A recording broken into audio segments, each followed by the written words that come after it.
Alors aujourd'hui, j'aimerais partager à tous les couples et à tous les amoureux une réalité, quelque chose que Dieu nous apprend par la nature.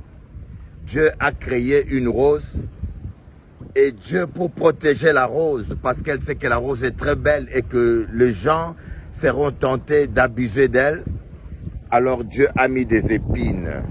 Il a mis des épines sur la rose pour que les gens puissent cueillir rose branche par branche et non cueillir une quantité abusive de roses.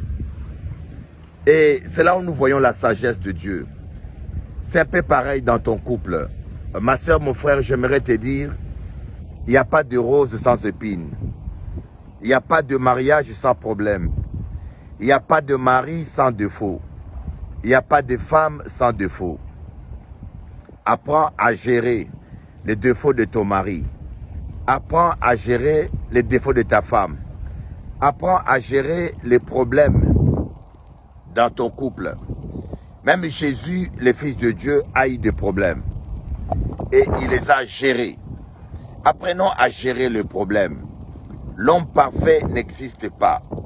Vous devez comprendre que l'homme parfait n'existe pas. Cela n'est qu'une utopie.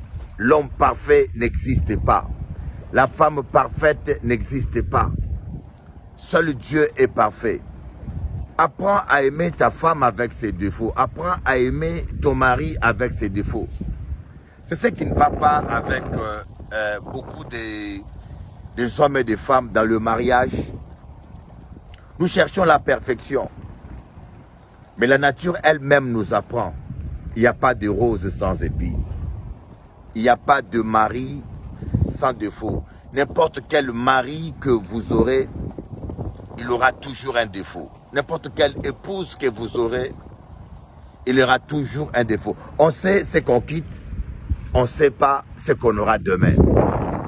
C'est pareil, il n'y a pas d'église sans défaut. Apprenons à aimer les choses que Dieu nous donne. Apprenons, qui aime les roses doit accepter les épines.